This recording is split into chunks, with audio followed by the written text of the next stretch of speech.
Hi everyone, this is our channel, Meet the Real Story. Please like, share and subscribe. I don't know where to begin. I don't want to live alone. I'm fed up.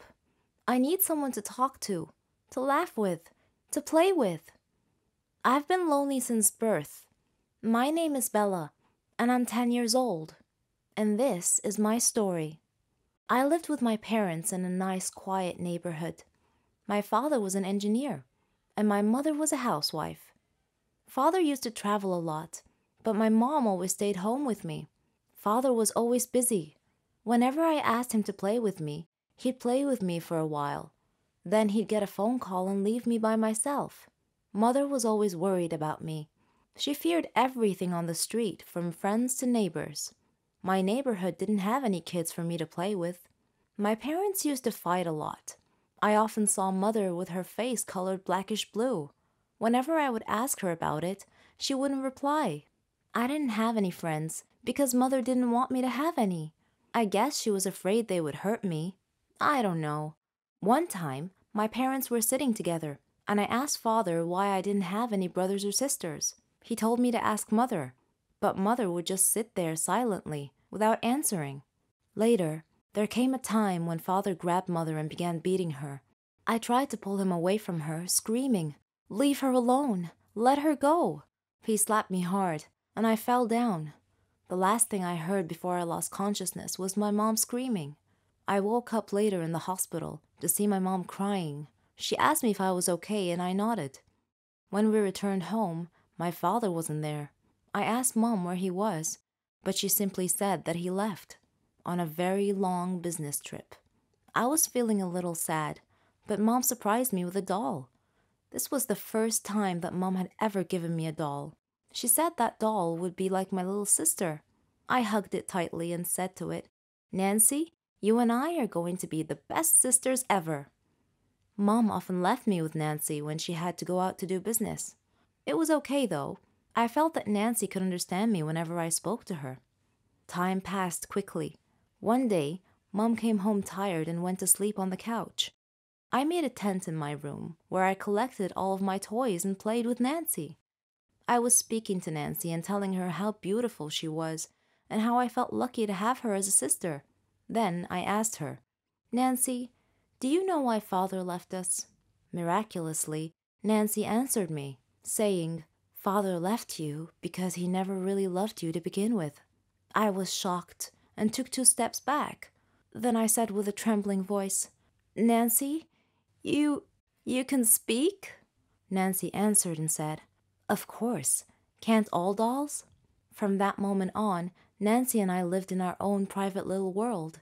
We didn't let anyone know about this. It was our secret. Once, when we were sitting alone, Nancy said to me, "Bella, I need to tell you something." "What is it?" I asked.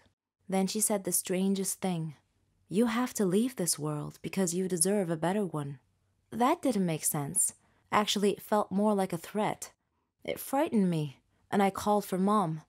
When she came in, I told her what Nancy had just said to me. She replied saying, "Nonsense, Bella. Nancy is just a doll. She can't talk. Maybe you're just tired. Get some sleep." So I tried to sleep, but Nancy wouldn't let me sleep. She left me alone until midnight, then she woke me up. She put her hand over my mouth and whispered, "Please listen to me. Don't scream, okay?" she said. "I know all your fears, your father's cruelty, your loneliness, your love for me, how your love and belief in me transformed me from a toy to a sentient doll. I really love you, Bella, and I want you to be happy." Her words calmed me down, and I said, "You're right, Nancy. So what do we do then?" She explained her plan to me. "In 2 days' time, we'll run away from home to a place called Toyland, where we'll meet some great friends." Whenever Mom was busy with work, I would speak and laugh with Nancy, and whenever Mom would enter the room and ask me who I was speaking to, I would laugh and point at Nancy.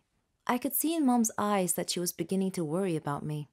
One day, as Nancy and I were preparing our stuff to escape, we were looking at a map we had prepared. Then, unexpectedly, Mom came into the room. She saw the map and asked me about it. I looked at Nancy, and she gestured with her eyes that I shouldn't say anything. Seeing this, Mom took Nancy and threw her into the trash can. I screamed and pleaded. That was all I remember. Drastic and dire situations create heroes. No one makes history unless their story is inspiring or involves great pain and suffering, overcoming many obstacles and hardships. No one achieves glory without believing in themselves and their abilities, or at least, that's what I think. Sometimes your path to making history doesn't quite go according to plan. My story is a great example. I'm Joanna. I'm 21 years old. I live with my parents and my little sister Veronica. My father was a police officer. He was very brave. He was my idol. He believed in justice and sacrificed anything to see it done. One of my life goals was to be like him. I loved to see him in his uniform. I viewed him as a hero of sorts and believed the old adage that good always triumphs over evil. Unfortunately, that rosy affirmation doesn't always hold true in real life. My father's work used to keep him terribly busy. Nevertheless, he took a few hours off on Veronica's birthday so he could be there with us. Halfway through the party, Dad's work called and told him that a thug was holding a group of nursery kids hostages, demanding a large sum of money and a means to escape the scene. Dad had to leave to deal with the situation, so he excused himself, telling us that duty calls. We were used to seeing Dad dash off suddenly at various times to deal with crimes in progress, but something felt uneasy about that particular time. Dad arrived at the scene just when his colleagues were preparing to charge into the building at significant risk to the kids. Dad volunteered to enter alone to take out the criminal before anyone got hurt. He sneaked into the building and engaged the hostage taker in a gunfight. He managed to kill the thug, but was seriously wounded. He died days later. The whole police department and the city were saddened by his loss. They held a memorial service for Dad. This senseless crime and the loss of my dad galvanized me to enroll in the police academy. Mom tried her best to dissuade me, but I refused to budge. I passed the entrance exam and worked my way through it. It was a challenging program that required diligence, persistence, and patience. The training was quite difficult at first, with very few breaks, and everyone else was intelligent and competitive. In fact, I began to doubt if I could keep up with them. But then I dreamed of Dad hugging me and telling me that I was his hero and that he would always be at my side. When I woke up the next morning, I felt somehow different, more confident, more resolved to succeed. I worked even harder, and my instructors noticed and acknowledged my extra effort. I made friends who soon gained confidence in my abilities. My grades improved considerably. Graduation day came, and I anxiously waited to see what my first assignment would be. I was ready to tackle crime, to fight for justice, for all. Unfortunately, my first assignment was as a traffic cop. I was disheartened to see my peers get more prestigious positions, even though I had higher grades than they did.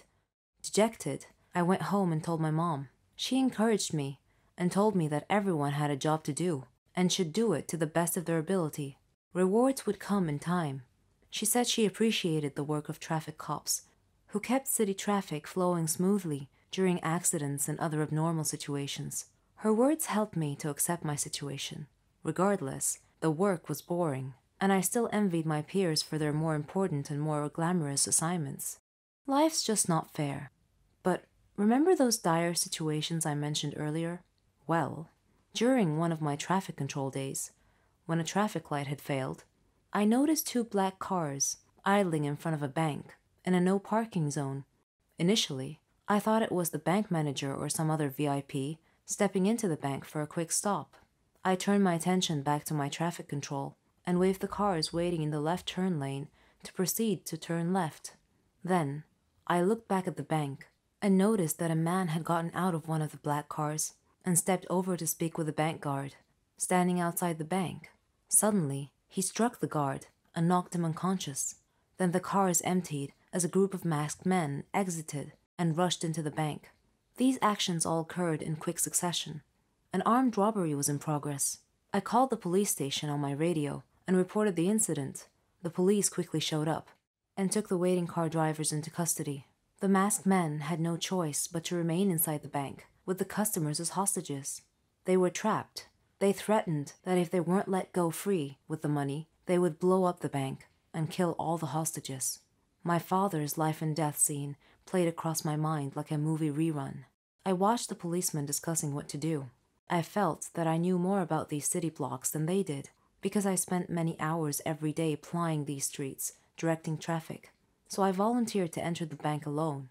Since this was my beat, I knew that the bank had a secret entrance that the criminals couldn't have known anything about. Thanks to my police training, I was able to easily pick the lock on the secret door and sneak in through the back. I saw 2 hallways, one to the left and one to the right. I decided to take the one on the left. I expected that the right one would lead me to the lobby, where the criminals were holding the hostages. As I moved stealthily, I heard a noise and discovered that I had reached the lobby instead. There were 4 masked men watching the hostages, who had been tied up. Then, I spied a bomb in the midst of the hostages. These guys were definitely serious. One of the hostages spotted me, and I gestured to him not to speak or look at me. Unfortunately, one of the thugs had already noticed the hostage looking in my direction. He looked over and saw me. I fired and hit him in the shoulder. I knew the shot would cause the other policemen to rush in, so I needed to distract the masked man quickly. One criminal was holding a hostage in front of him, and he told me he would kill her if I didn't put my gun down. I lowered my gun to the floor, stood up, and raised my hands. All the masked men were watching me, with their backs to the main entrance. Just as I was about to get shot, the police squad rushed in and told them to freeze. The thugs surrendered. The hostages thanked me, and the police chief thanked me for risking my life for the hostages.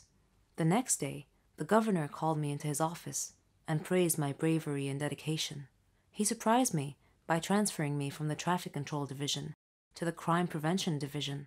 I felt my father's spirit watching me at that moment and smiling with pride.